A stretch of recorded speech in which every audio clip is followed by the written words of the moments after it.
Alô, amigos, bem-vindos ao Gente que Fala, sempre ao vivo, de meio-dia a 1 pela rádio Trianon, AM 740 São Paulo, Rádio Universal, AM 810 Santos, AltV, www.altv.com.br, reapresentação 6 horas da tarde, também TV Guarulhos, canal 20 UHF, canal 3 da NET, em Guarulhos, 11h30 da noite.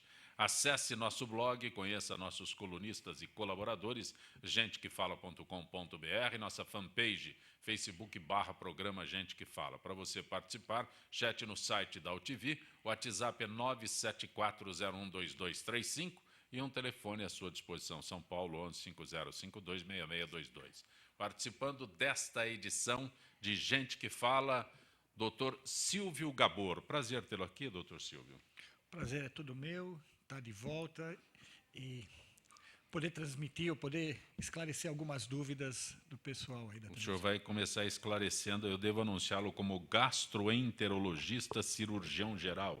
Isso. É isso? Isso. Eu faço cirurgia do aparelho digestivo e gastroenterologia. Aqui está escrito, essa é a minha dúvida, aqui está escrito aparelho digestório, onde eu Você falou certo. falei certo? Isso foi uma eu mudança de falava nomenclatura. errado antes, agora eu devo falar digestório. Sim, é que o digestivo acabou ficando mais popularizado, mas o correto é o digestório.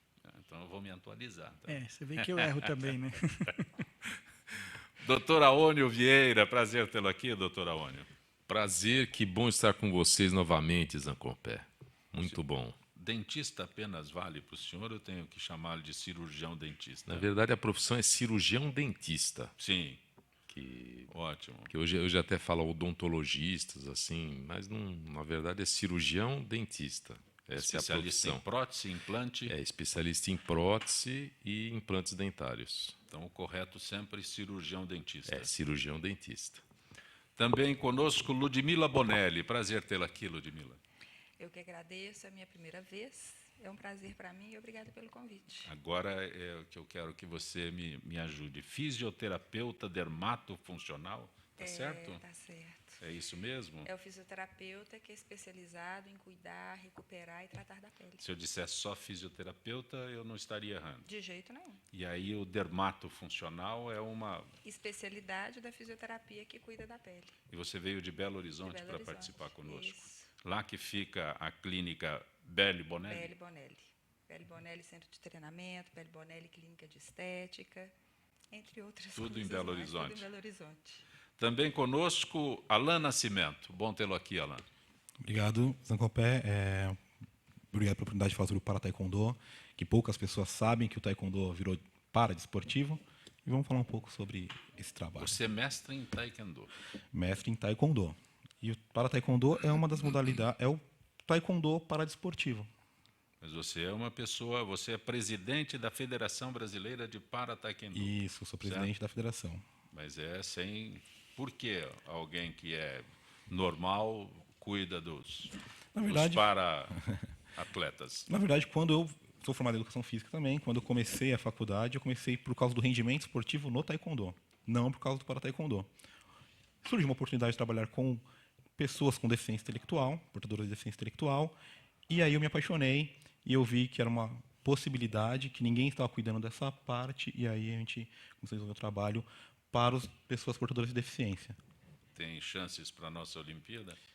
Tem um atleta brasileiro que eu estou assediando ele, mais para frente eu vou contar, para que ele venha para o Para-Taekwondo, que ele está dentro das categorias, mas ele está um pouco resistente, mas ele tem muitas chances. É que ele tem 16 anos ainda, só pode competir nos mundiais a partir dos 18. Mas você já está projetando ele para frente? Já estou conversando com a mãe dele, conversando com ele. Posso contar rapidinho a história? Por favor. Esse garoto chama Nathan Torquato, ele é de São Vicente, e ele foi disputar o Mundial em 2014 de cadetes, que é entre 14 e 16 anos. E lá ele se classificou no Brasil para esse Mundial, e chegou lá, ele foi proibido de lutar porque ele não tem um membro superior esquerdo. Ele nasceu com uma deficiência congênita e ele não pôde competir. E a partir de então, o CBTKD está proibindo ele competir, ir para seletivas e tudo mais por conta disso. Só que ele é um atleta excelente, senão ele não tinha se classificado para o Mundial. E ele tem uma certa resistência de vir para o Para-Taekwondo. Já conversei com ele, falei, Natan, você hoje é o brasileiro que tem chance em 2020 de trazer medalha para o Brasil na Paralimpíada. Está um trabalho um pouco de dificuldade aí, que ele está entrando no Ministério Público para tentar competir, mas a gente está conversando com ele para ver se ele vem para o Para-Taekwondo e represente o Brasil em 2020 em Tóquio. Doutora Aônio, células-tronco. A gente ouve falar de células-tronco, mas específico, um tratamento específico, como é o caso do senhor, que é cirurgião dentista, com implantes. Já podemos colocar com tranquilidade que é uma realidade no Brasil? Hoje já é uma realidade. Agora, o que nós precisamos é fazer a coleta das células, né? Que começou o trabalho o Dr. Nelson Lizier, Dr. Carlos Ayub, que são cientistas e médicos, que desenvolveram essa técnica de colher as células-tronco da polpa do dente, que ela já tem sido utilizada na medicina, coleta da medula óssea, do sangue, do cordão umbilical, do tecido adiposo, mas do dente, que é uma novidade. Então, as pessoas que não fizeram a coleta na hora do nascimento do cordão umbilical têm a oportunidade de fazer agora dos dentes de leite. Não necessariamente só dos dentes de leite. Pode ser feita a coleta também dos dentes permanentes, desde que o paciente tenha até 30 anos de idade, porque é quando ainda tem o potencial de multiplicação dessas células. E depois dessas células, também ela tem o potencial também de diferenciação depois nos tecidos, um potencial de diferenciação melhor. Então, o que nós fazemos na clínica, nós fazemos a coleta do dente, utilizamos mais o dente de leite, porque é um dente que vai ser descartado. Sim. Mas ele tem a fase certa de ser retirado, antes de que esteja totalmente mole. Então, a hora que o dente está totalmente mole, ou seja, o próprio organismo já está expulsando ele da boca. Então, pode ser que o laboratório não consiga fazer a coleta dessa célula. Não tem a célula-tronco na polpa de dente. Porque, na verdade, eu trouxe até um modelinho aqui, as células-tronco estão aqui no dente, na polpa, na parte interna. Então, esse dente ele não pode ter tecido cariado, não pode ter inflamação nenhuma na polpa. Ele tem que estar virgem, sem problema nenhum. Então, ele pode ser feita a coleta do dente de leite, dos dentes permanentes até os 30 anos. Normalmente, nós fazemos a extração dos dentes, dos primeiros pré-molares para ortodontia, né? Para fazer tratamento ortodôntico, e dos dentes do siso, que normalmente eles também são extraídos, né? Para poder dar espaço para os dentes. Às vezes não tem espaço para nascer. Então, é feita a coleta. O dente é feita uma asepsia nesse dente antes de fazer a extração, uma profilaxia, uma asepsia. Esse dente ele não pode ter bactéria nenhuma. Então nós fazemos a coleta. Já tem um responsável do centro de criogenia esperando para poder levar esse dente para o laboratório. Então ele já leva num recipiente, no gelo. A gente coloca num recipiente, num líquido, para ele também não morrer as células, vai para esse laboratório num ambiente totalmente ascético, fechado. Então, lá ele vai colher a célula desse dente e vai fazer a multiplicação dele em aquelas placas, como se fosse exame laboratorial. Eles não multiplicam as bactérias para poder fazer exame. Nesse laboratório, eles multiplicam as células-tronco. Mas, doutora Aônio, o senhor disse que 30 anos de idade. Até os 30 anos de idade é que nós temos o potencial.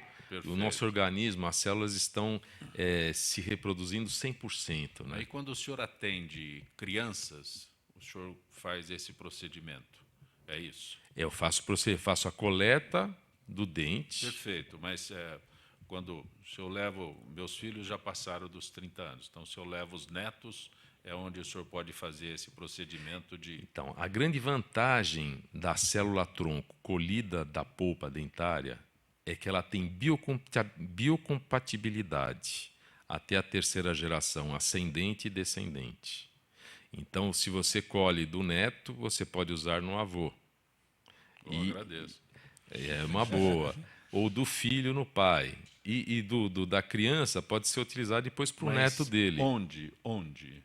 Dente vai Vai restaurar dente, vai restaurar... Então, a célula-tronco da polpa dentária, ela só não pode ser utilizada para doenças do sangue, que aí precisa ser uma célula-tronco hematopoética.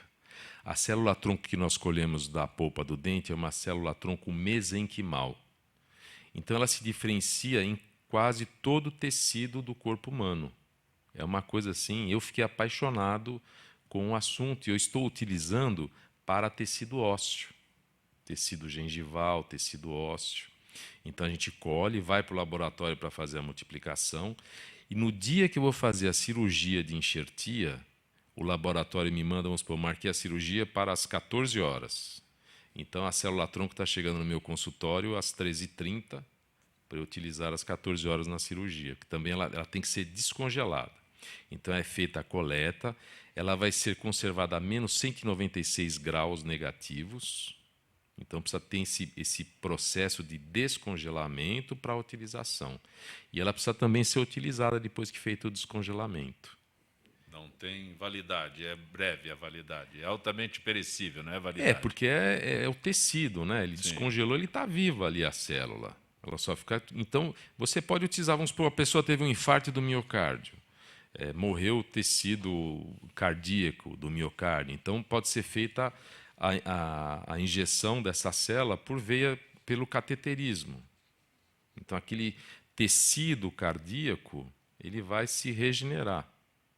Célula hepática, do pâncreas. A medicina já está trabalhando muito com isso. Só que todos os trabalhos que estão sendo feitos estão todos feitos assim em protocolos. Ainda não é um procedimento assim que é rotineiro. Tem o doutor aqui, doutor Silvio, né? Mas já está sendo utilizado muito para câncer, para diabetes tipo 1. Então, cada profissional faz um protocolo de uso para poder utilizar essa célula-tronco. Não, o que ele está falando está perfeito e eu entendo que as células-troncos elas vão se dividir realmente nas especialidades. É uma célula inicial. Quando tem a fecundação e forma o óvulo, com o óvulo forma a primeira célulazinha que começa a se dividir, é como se a gente estivesse voltando naquela célula e depois direcionasse para o tecido, para a estrutura que a gente desejasse refazer. E acredita-se, eu faço parte desse grupo, por exemplo, você estava falando desse rapaz que nasceu sem o braço, que a gente poderia refazer esse membro da pessoa a partir de células-tronco. Então, é um futuro bastante interessante. Eu não trabalho com isso, mas leio algumas coisas e acho um futuro bastante interessante. Já está se apaixonando também por esse tema. É apaixonante, o negócio é fantástico. A gente se apaixona por tanto tema que a gente precisa escolher um para estudar, né? Senão fica complicado. Ludmila, no caso da pele, também pode se aprofundar dessa forma? Olha, eu estou escutando isso aqui e pensando assim, enquanto vocês estão conversando, né, como que a gente fala disso hoje de uma forma que você usou uma palavra, né, rotineira, né, já não é mais aquilo tão longe. Você via aquilo antes e pensava assim, você não vai conseguir chegar, né? Então, enquanto vocês estão falando de célula-tronco, eu acho que você vai me falar um pouquinho, me perguntar sobre DNA, né? Então, sim, como que hoje a gente eu ia chegar nesse... Como nesse que a gente ponto. tem isso agora tão palpável, né? E a gente consegue fazer, produzir tratamentos ou recuperar coisas de uma forma muito mais personalizada, né?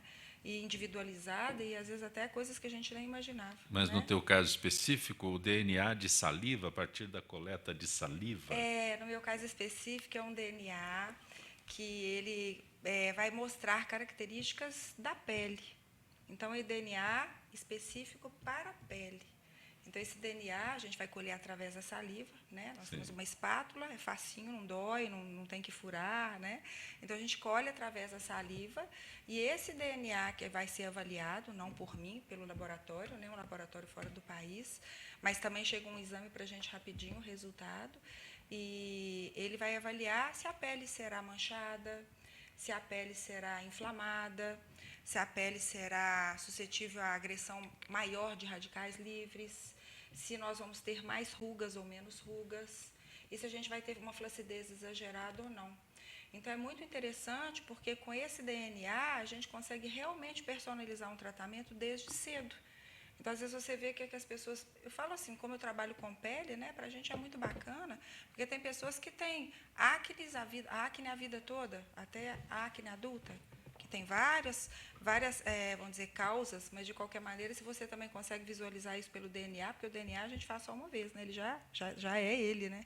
Você consegue, às vezes, tratar desde cedo aquilo, então você tem um resultado mais rápido. Né? É que você aborda um assunto que eu sempre faço referência aqui no Gente que Fala, que é prevenção. Sim, exatamente. Nós não temos prevenção nesse país. O doutor Aônio, coitado, ele, posso até dizer coitado, Essa que ele palavra insiste para que porque essa palavra a prevenção, saúde bucal é só prevenção. Ela não vende, na verdade, né? A prevenção, as pessoas não fazem isso, elas chegam a gente quando elas já estão ruins.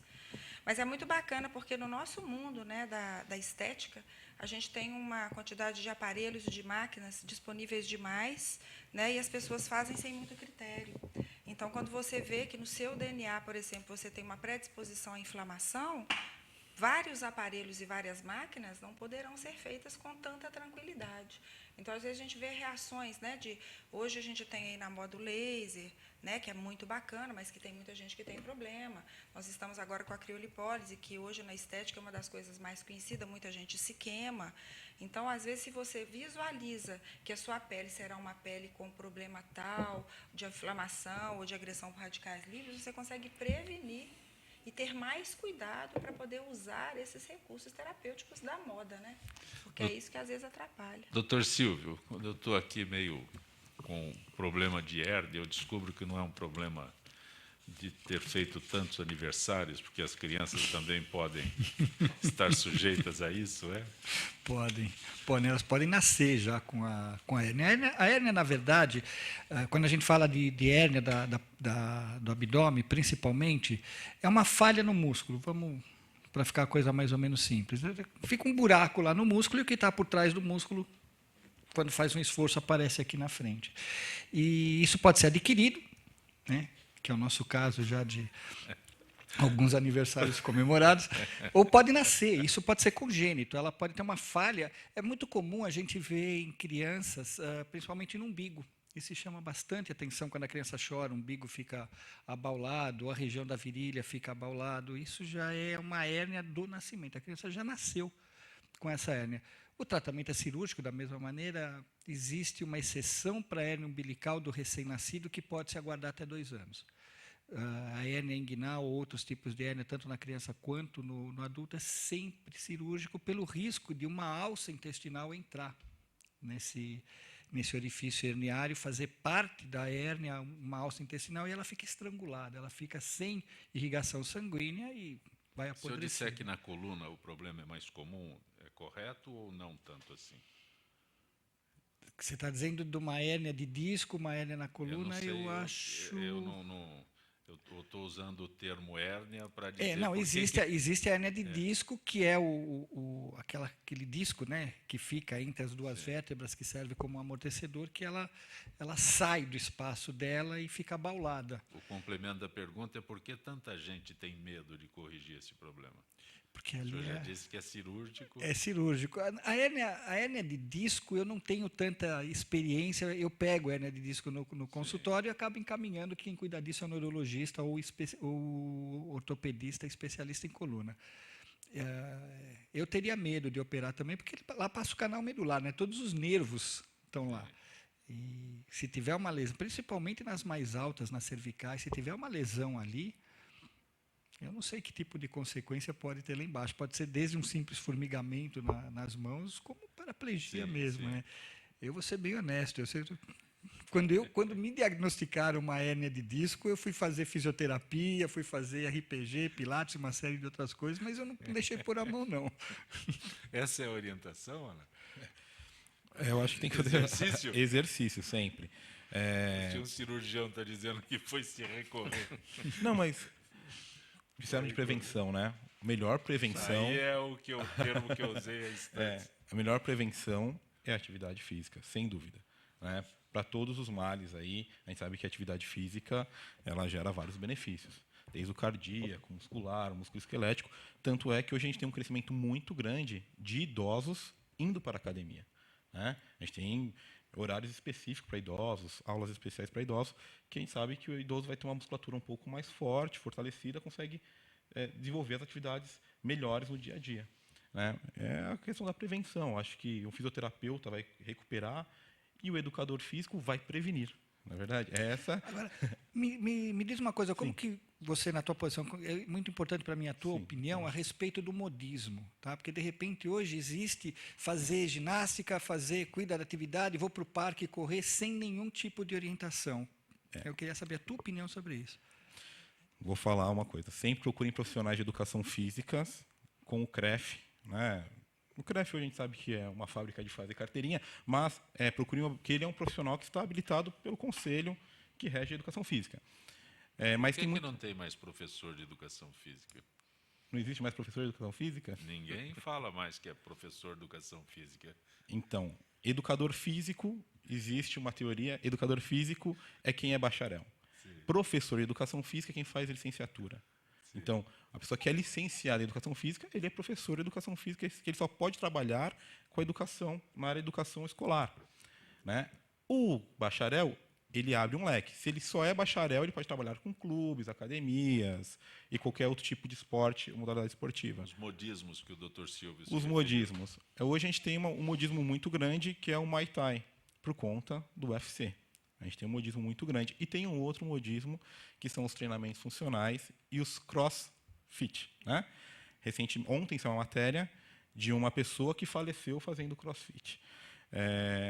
O que acontece, na minha opinião, é que muitas academias não pedem um exame prévio. Eu sou educador físico, eu não sei como está a sua saúde. Mas hoje não é mais exigido. O que vocês conseguiram há algum tempo, a exigência deste exame foi abolida. Não é exigido, realmente não é exigido. Mas falando que eu, como profissional, como que eu vou saber se você tem algum problema cardíaco para eu trabalhar com você? Então, assim, você tem, de repente, algum problema no coração, que eu não sei qual é o seu problema no coração, e eu vou fazer um esforço muito grande com você dentro do treino. Você tem uma parada cardíaca. A responsabilidade é toda minha. Porque eu sou o profissional que estou te treinando. Então, se eu tenho um laudo médico te pedindo algumas não adianta ir lá no médico assim, tá apto a fazer educação física. Não. Pede um exame um pouco mais detalhado. Questão de estrutura óssea, se tem algum problema de joelho, coluna, coração, para você fazer um treino especializado. O que acontece? Vai para a academia sem exame médico. O educador físico, ele não é bidu. Né? Ele não tem uma máquina de saber quem está doente ou não. E aí que acontecem essas fatalidades aí, em relação ao profissional, ao aluno falecer na aula, se machucar na aula, se lesionar na aula. Vou entrar um pouquinho na minha área. É que nem assim, para trabalhar com o para-taekwondo, nós temos crianças com síndrome de Down. Nós temos que saber que essa síndrome é uma série de doenças juntas, né? Podem me corrigir os médicos aqui. É uma série de doenças em conjunto. A criança com síndrome de Down tem hipotonia muscular e frouxidão ligamentar. Eu, como professor de educação física, eu, como professor de taekwondo, que não sou educador físico e não tenho esse mínimo conhecimento e não estudei, como que eu vou começar a alongar esse aluno? E esse aluno tem frouxidão ligamentar. Então, vou alongando, posso romper o tendão desse meu aluno. Então, assim, é bem importante você ter outros profissionais. Eu sou educador físico, mas eu trabalho com a parte física. Eu não sou médico, eu não sou fisioterapeuta, eu sempre falo isso. É importante ter uma equipe multidisciplinar trabalhando em conjunto. Na federação, a gente trabalha com psicólogo, com fisioterapeuta, porque é importante, né? Cada um trabalhar na sua área.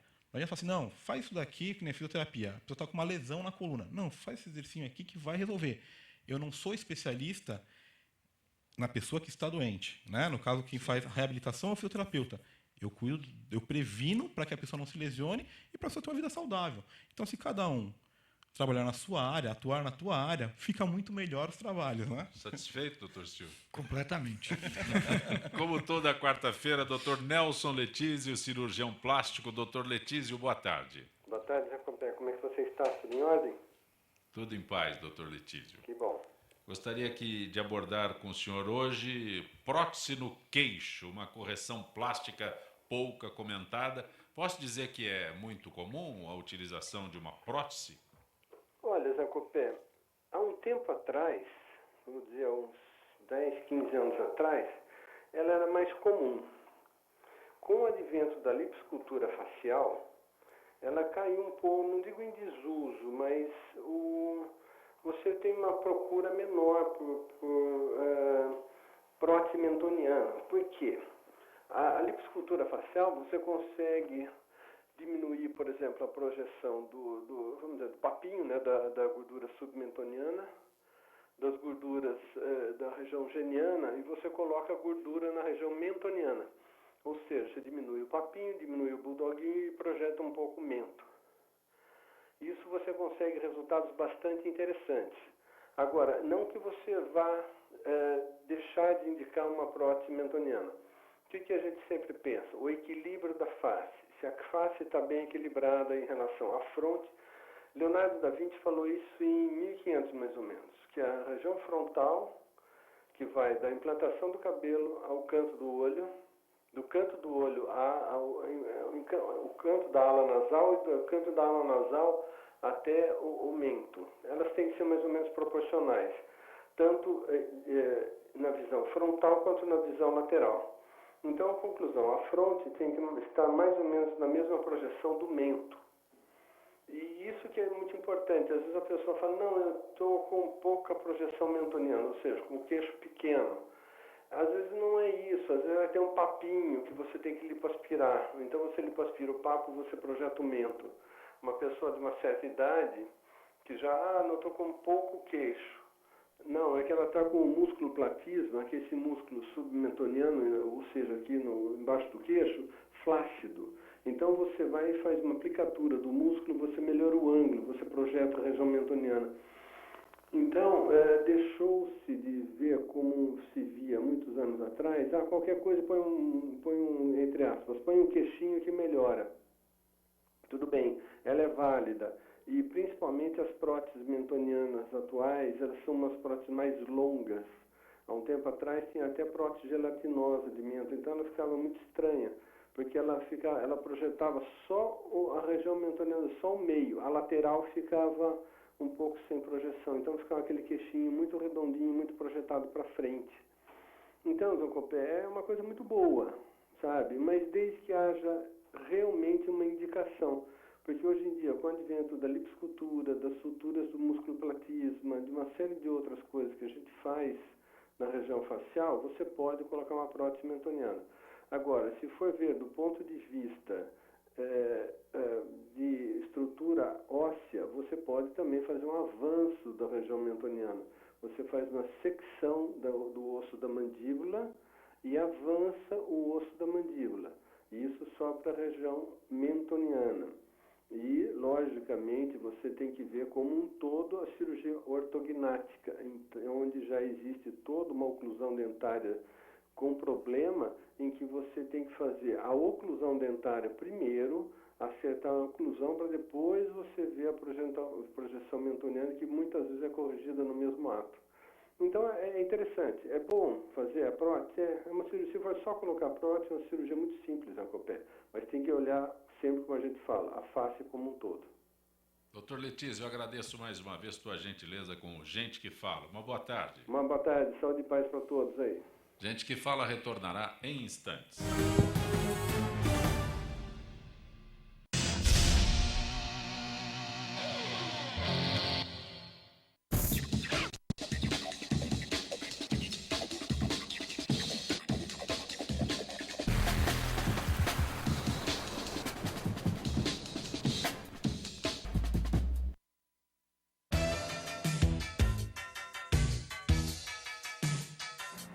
Eu sou o Ronaldo Luiz, jornalista e apresentador do Agropapo aqui na UTV.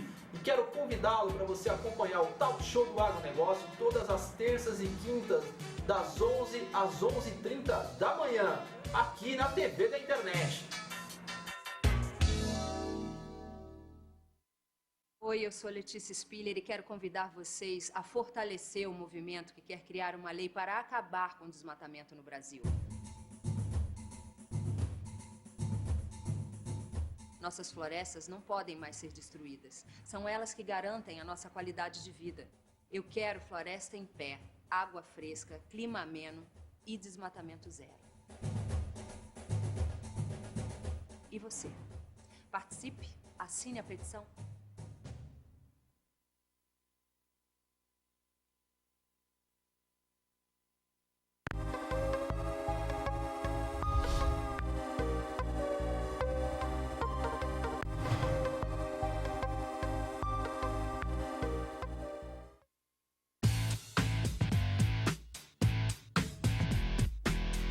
Olá, eu sou César Freitas e convido você para assistir o HQ e Companhia, o programa que traz o mundo da cultura pop para você. Cinema, história em quadrinhos, animação, seriado, tudo isso para você aqui toda sexta-feira às 5 da tarde, na sua TV da internet.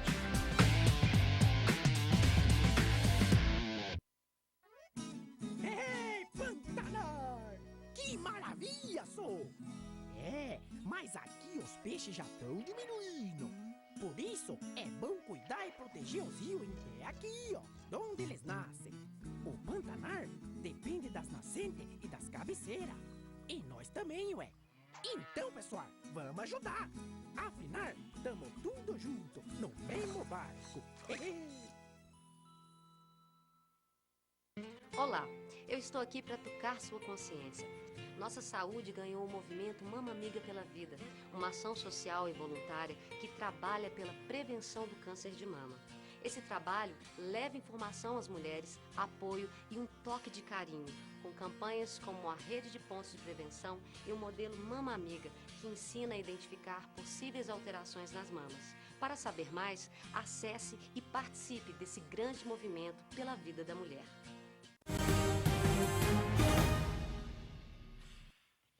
Você está conosco no Gente que Fala pela Rádio Trianon, AM 740 São Paulo, Rádio Universal, AM 810 Santos, AltV, www.altv.com.br, reapresentação 6 horas da tarde. Também TV Guarulhos, canal 20 UHF, canal 3 da NET, em Guarulhos, 11h30 da noite. Nosso blog, gentequefala.com.br, nossa fanpage, Facebook/programa Gente que Fala. Conosco hoje, o gastroenterologista. Quando a gente fala normalmente os especialistas, doutor Silvio, não gostam muito que a gente abrevia o gastro. É gastro, endócrino, dermato.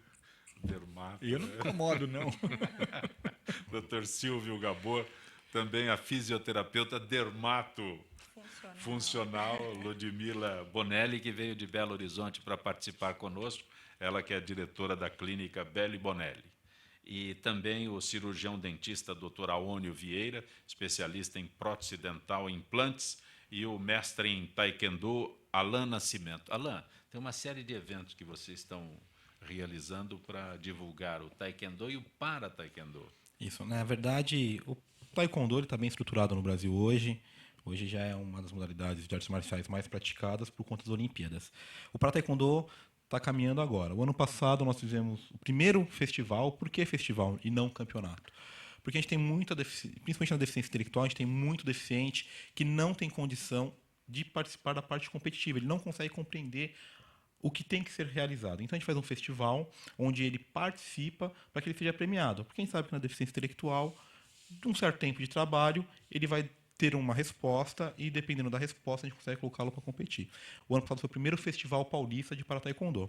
Nós tivemos 205 participantes com deficiência, pessoas portadoras de deficiência, me desculpem, com deficiência, não, portadoras de deficiência. E esse ano nós vamos fazer o Campeonato Paulista, o primeiro Campeonato Paulista agora em maio, e em julho nós vamos fazer o primeiro Campeonato Brasileiro. O taekwondo é muito recente no mundo, o para-taekwondo, né, muito recente no mundo. Esse ano que passou, em 2015, tivemos 50 países inscritos, 96 participantes. Bom, se a gente pensar que são 10 categorias, sobrou medalha, né? Porque é muito recente mesmo. Em 2005 surgiu um trabalho pela WTF, que é a World Taekwondo Federation, para desenvolver competições para pessoas portadoras de deficiência em membro superior. Em 2009 foi incluído deficientes intelectuais e deficientes visuais. E começaram uma série de competições em 2009, foi o primeiro campeonato mundial, e todo ano tem campeonato mundial. Esse ano ainda não está decidido aonde será. Nós temos 2 brasileiros que já foram medalha de bronze no Mundial em 2013, em Aruba, e estamos caminhando, vamos ver se a gente consegue. Vai ter os campeonatos agora, estamos tendo uma participação bem grande, porque existem muitos projetos sociais que desenvolvem o trabalho com portadores de deficiência, no Brasil inteiro. Como é festival, não tem limite de idade, tem uma... Não, a gente faz evento casado, se for que nem a gente fez. Nesse evento que a gente fez luta de espaguete piscina. A gente corta ele no meio, faz 2 espadas, e um tem que tentar alcançar o outro. A gente treina alguns princípios do taekwondo, que é a esquiva, acertar o oponente nos pontos que são válidos, né, de ponto. E é um festival. Os 2 ganham, a gente não marca pontuação nem nada, só para estimular.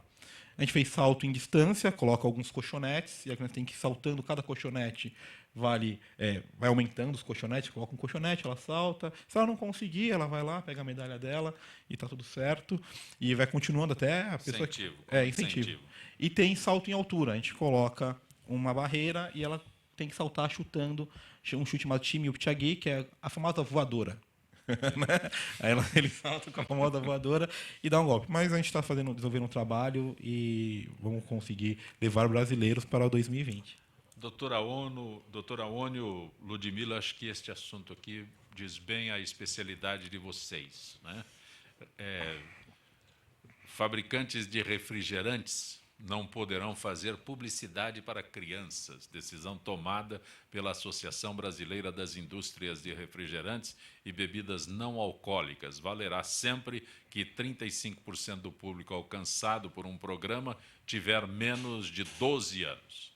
Para ser mais simples na história, é o seguinte: a Xuxa, por exemplo, tem dificuldade para fazer programa infantil porque não pode mais anunciar para os baixinhos dela, né? Então, agora tem outra restrição. É exatamente isso, né? Eu acho que a Globo deixa sair de graça, né?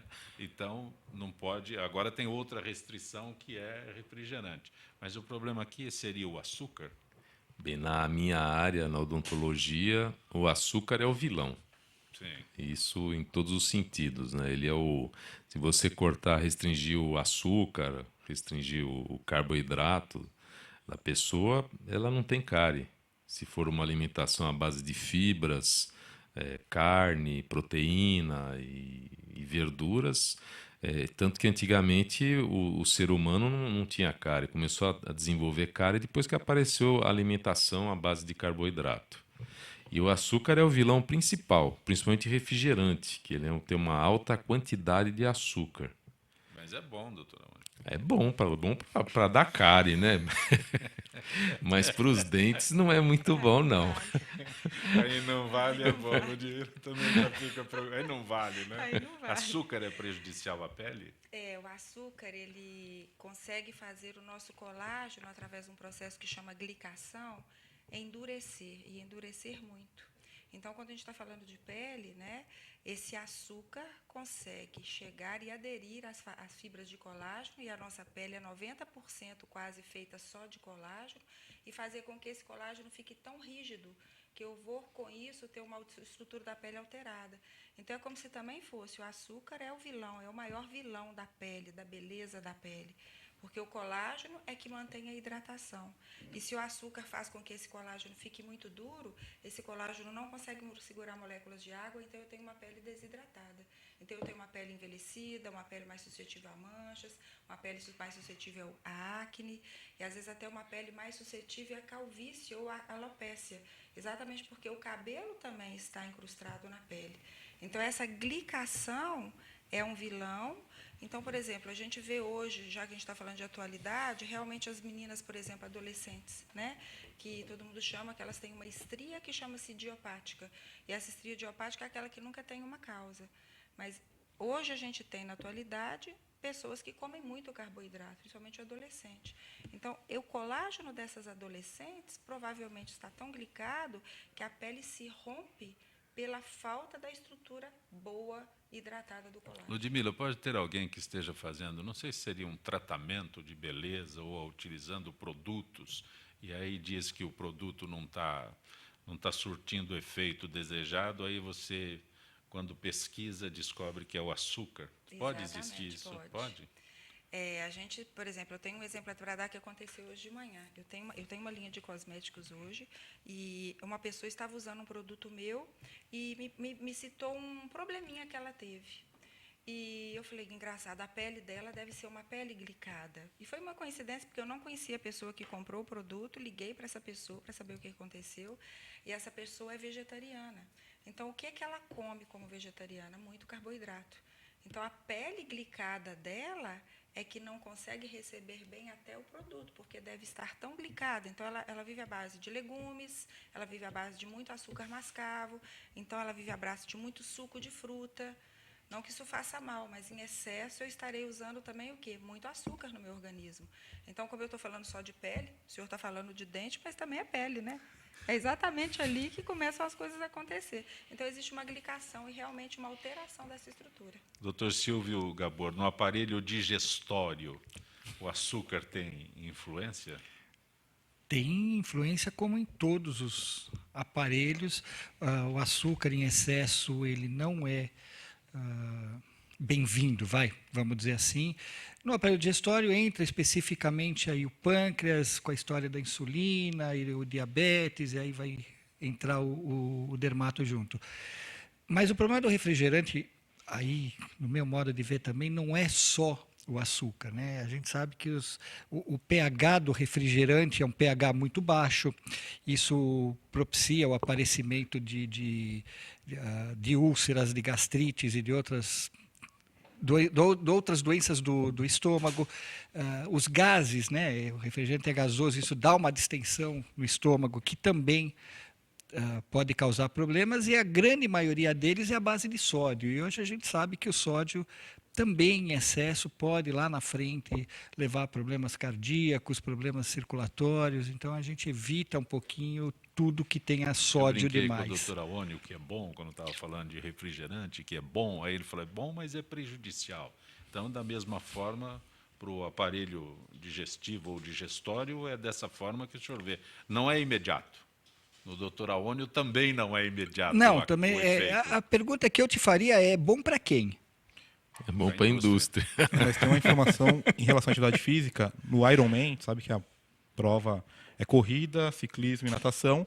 Num certo ponto da prova, os atletas têm que tomar refrigerante, porque é a forma de consumir carboidrato mais rápido, né? Ingere uma quantidade muito grande de açúcar, então eles ingerem Coca-Cola e é Coca-Cola, né?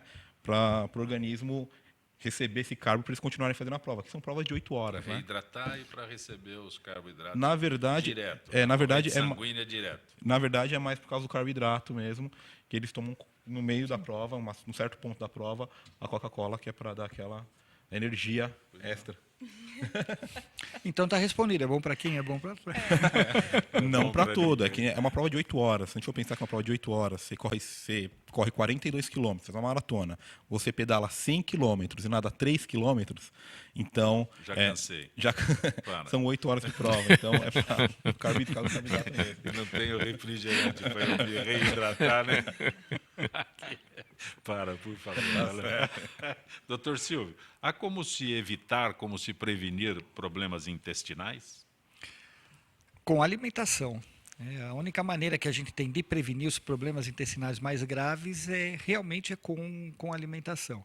Então, de novo, voltando aí na história do açúcar, do sódio, a gente precisa tomar muito cuidado com que... Dizem que o peixe morre pela boca, né? O que o homem morre pela boca, e a gente morre mesmo pela boca. E hoje a gente sabe que excesso de açúcar ou excesso de sódio levam a problemas gastrointestinais, excesso de alimentos mais ácidos, como molho de tomate, por exemplo, pode levar a gastrite. A falta de fibras, para quem tem o intestino, que tende a ser um intestino preso, isso a gente sabe hoje que é pré-canceroso, são pessoas mais suscetíveis a ter câncer coloretal. Para quem tem problema de verticulose ou de vertículos no intestino, por exemplo, evitar os grãos, não tem nada comprovado a respeito disso cientificamente, mas a prática, o dia a dia, a medicina baseada em evidência, como a gente fala, ela mostra que realmente tirar os grãos vai prevenir problemas de diverticulite, que é a inflamação dos divertículos que tem no intestino. O senhor citou 2 vezes ou mais sódio. As pessoas não levam em consideração o problema de sódio? Porque... Hoje já se leva um pouco mais. Hoje, se você for olhar nos rótulos, já é obrigatório a ter não só a quantidade de açúcar e calorias, né, mas já é obrigado a ter quantidade de sódio também.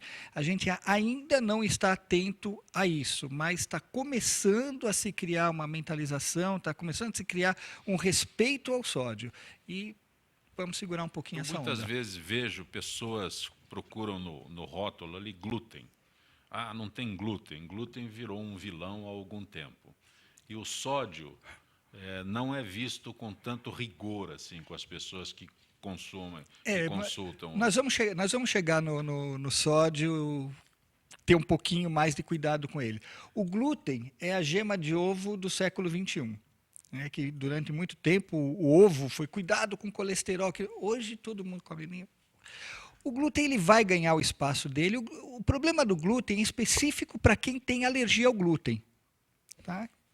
Que é aquelas pessoas que falam, se comer um pão, eu saio correndo, vou no banheiro, e que nem se fala hoje muito também, intolerância à lactose. Não, eu vou parar de tomar leite. Tem que ganhar um pouco de espaço. Voltamos na história, né, Alan, do modismo. Então, precisa tomar um pouco de cuidado com esse lance de modismo, porque pode ser prejudicial. Eu acho que o leite não faz falta nenhuma, eu não boto uma gota de leite há muito tempo na minha boca, mas eu procuro fontes de cálcio, de proteína. Por quê? Por quê? Eu acho que o adulto... Vindo de um médico é preciso... Eu acho que o adulto tem que tomar leite se gostar. Tem um colega teu que vem aqui, o Dácio Prota, doutor Dácio Conheço. Prota. Né? Então, e ele não toma leite há não sei quantos anos. Ele, quando esteve na Inglaterra, fez um curso tal, e eu não acho que precisa condena tomar o consumo de leite pelo adulto. O único mamífero que não desmama é o ser humano. E, para piorar, toma leite de outro. Não tem a menor necessidade. Isso não quer dizer que você não precise de fonte de cálcio, que você não precise de fonte de gorduras, que você não precise de fonte de vitaminas. Vai buscar ela em outros lugares. Proteína, vai buscar em outros lugares. Não precisa, não, eu tomo um leite porque o leite faz bem. Tá bom, continua tomando. Agora, faz bem, eu já não sei. No nosso caso da pele, por exemplo, a acne, ela está 100% relacionada com a lactose. Então, eu também sou um pouco bem, até 100% contra a lactose. Eu trabalho retirando lactose dos meus clientes, talvez há 20 anos. E a diferença da pele da retirada com a retirada da lactose é 100%. Nas peles oleosas, nas peles com acne ativa. É impressionante a diferença que a gente consegue. Então, realmente, ela é um vilão também para a pele. Né? Se eu falar que celulite é vilã para as mulheres... A celulite é vilã para as mulheres, desde que elas entendam. Os homens não se preocupam muito. Não. Doutor Silvio, não. O problema é que as mulheres acham que qualquer furinho, né, é uma celulite. E a gente tem que entender, às vezes, que a gente tem uma cultura histórica da estética que a gente acha que tudo que eu olhar e tiver uma ondulação é um tecido com celulite. E, às vezes, a gente tem algumas alterações que são muito parecidas e que, às vezes, não são, né, para que as mulheres fiquem menos apavoradas. Então, nós temos, por exemplo, uma flacidez de pele. Essa flacidez de pele é um tecido, uma flacidez é um tecido mais solto. Então, ele ondula porque tem-se ali uma flacidez de pele, não exatamente uma celulite. Né? A gente pode ter uma região glútea, por exemplo, com lipedema, que é o excesso do aumento do tecido adiposo. Então, aquela pele também vai ficar ondulada. E ali, às vezes, a gente não tem nenhum tipo de fibrose da celulite. Nós temos um lipedema, que é uma coisa diferente da flacidez de pele. Né? A gente pode ter, por exemplo, uma pele tão glicada que o colágeno esteja tão retraído, e aí sim a gente tem uma fibrose de celulite, por exemplo. Então, as pessoas acham que realmente todos os furinhos são celulite. E, às vezes, eu brinco que qualquer pessoa poderia avaliar. Né? Olhou ali, tem 10 furinhos, ela tem celulite, a fulana de tal tem celulite. Exatamente, ninguém chegou lá, pegou, apalpou. Então, a gente tem que tentar avaliar o aspecto celulite, porque ele pode ser uma celulite verdade ou essas outras alterações que eu falei. Alan, como incentivar os pais a que os filhos tomem gosto pela prática esportiva? Primeiro que o pai tem que praticar atividade esportiva também, porque a criança aprende pelo exemplo. Né? Hoje está muito prático dar um videogame para o seu filho e deixar ele jogando por horas. Hoje em dia você não vê crianças nas ruas por causa da violência, se entende que é isso, mas não vai num parque, não anda de bicicleta. Então, acho que o pai tem que começar... É um incentivo até para o pai, né? Praticar. Em relação à deficiência, é importante a gente falar que os pais têm a questão da superproteção. Então, chega muito adulto sem acervo motor nenhum com a gente, né? Porque o pai entende que assim, que ele é um deficiente, então coitadinho, né? A gente tem que quebrar esse paradigma aí que na criança não é, ele só tem uma limitação. Então a gente tem que motivá-lo para que ele desenvolva melhor. Então, eu acho que tem que ter muita orientação para os pais no sentido da deficiência. Eu tenho uma frase que eu uso nas reuniões com meus pais: pais, não sejam a maior deficiência do seu filho, né? Que ele vai ter uma limitação. Então, não seja essa deficiência dele. Incentivem, sabe? Com uma criança com síndrome de Down hoje, ela tem uma vida praticamente, entre aspas, que normal. Ela consegue fazer várias atividades do cotidiano. Se você conversar com uma criança que tem síndrome de Down, que não tem uma protuberância muito grande na língua, ela consegue se comunicar muito bem com você e conversar sobre vários assuntos com você, desde que ela seja estimulada. A questão é estímulo. Mesma coisa as crianças hoje do dia a dia. A gente vai para a educação física escolar, a criança com 3, 4 anos, ainda não tem tanto isso, mas com 7 anos, está no primeiro ano, ela não sabe chutar. A gente tem que, às vezes, ensinar a andar de verdade, porque não sabe, porque ela não tem esse estímulo, né? Então, é importante as crianças fazerem uma prática esportiva, brincar de bolinha de gude, peão, futebol, corre. Existe, você acha para comprar, mas é que as pessoas... tempo do Dr. Aônio, que rodava peão, né, bolinha de gude. Então, tá na hora de a gente resgatar. Preservando o Dr. Silvio. Tá na hora da gente... A Ludmila e o Alan são muito jovens para saber. Não tem mais. Tem, eu brinquei de bolinha de gude, rodei peão. Mas tem que resgatar, está se perdendo tudo isso, né? Eu, como educador físico, tenho que falar, tem que resgatar tudo isso para o jovem, para a criança, que vai morrer uma cultura nossa. Né? Hoje você vê muito pipa. Pipa você vê, muita criança empinando pipa. Mas muito nas periferias mesmo. Periferia extrema você vê isso. Dependendo do bairro, você não vê mais também, porque a criança não vai para a rua. Mas tem que resgatar, porque isso tudo traz um acervo motor melhor para a criança, né? Para o adulto. E preservando o senhor aqui. Muito obrigado. Na nossa época, quando você já era adulto, eu era criancinha, a gente ia muito para a rua. Ele falou rua, né? A gente ia muito para a rua. Hoje, putz, você pensar em jogar bolinha de gude da janela do prédio, ou empinar um papagaio, uma pipa, tem, né? Mas não é lugar para furar a rua. Furar a terra, não tem terra. É verdade. Não tem mais terra. Doutor Aônio, há uma orientação àqueles que escovam os dentes. Parece um ato simples, mas é a necessidade de um cuidado, de um bom cuidado. É o cuidado para a preservação da saúde oral. Então, a gente orienta sempre os pacientes, as pessoas, a fazerem uso do fio dental e da escova após todas as refeições, principalmente as refeições principais, café da manhã, almoço e janta.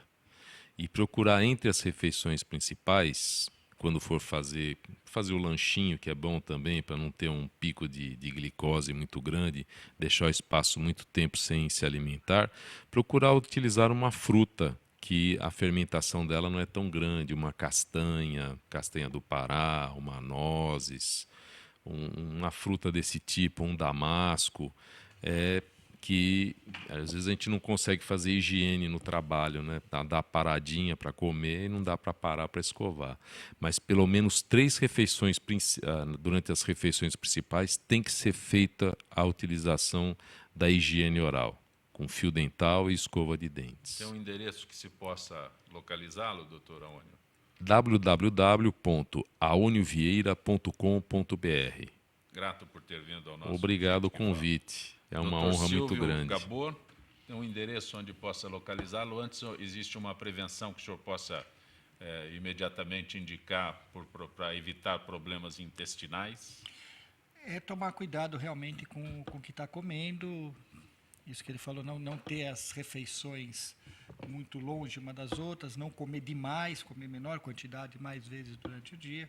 E procurar sempre orientação de um gastro, ou procurar sempre orientação de uma nutricionista, que a melhor maneira é prevenir ainda, né? Um endereço onde possa localizá-lo com facilidade. Na internet, Silvio Gabor, o CRM não me permite... Não, mas um endereço que não é uma questão de...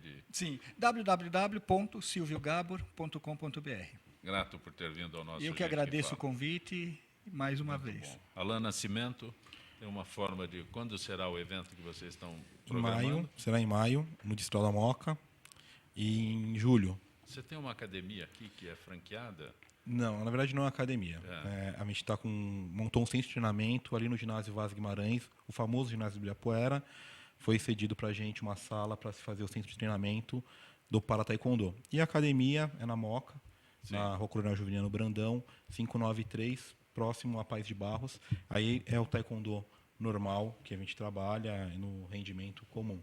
Tem um site? Tem o Facebook, que é o Facebook/Federação Brasileira de Para Taekwondo. Grato por ter vindo ao Eu que agradeço. Gente que Fala. Ludmila Bonelli, a clínica Belli Bonelli. Como é que se Isso, o endereço localiza? é o site, né, www.blbonelli.com.br. A gente tem um 0800 também, que é 0800 883 0668. A gente está em Belo Horizonte, mas ultimamente ando bastante em São Paulo. Eu que agradeço o convite, estou muito feliz de estar aqui. Muito bom tê-la aqui. Espero que a tua agenda dê certo outras vezes. Está ótimo, então, eu também espero. Obrigada pela oportunidade, viu? Gente que Fala tem a direção-geral do jornalista Fausto Camunha, diretora de produção Zenilda Salvato, redação Raela Brandão, Pedro Schiavon, na pauta José Carlos Sicarelli, produção cultural Ricardo Godoy, na rádio Trianon Benebenê, Cléo Rodrigues, Neildo Neres, Ricardo Valim, na direção da TV Guarulhos, Fernando Mauro, na direção da UTV, Alberto Luquete, na técnica James Eduardo, Marcelo Fontan, Sérgio Oliveira e Iago Matsumoto. Estaremos de volta amanhã, meio-dia, gratos. Até lá.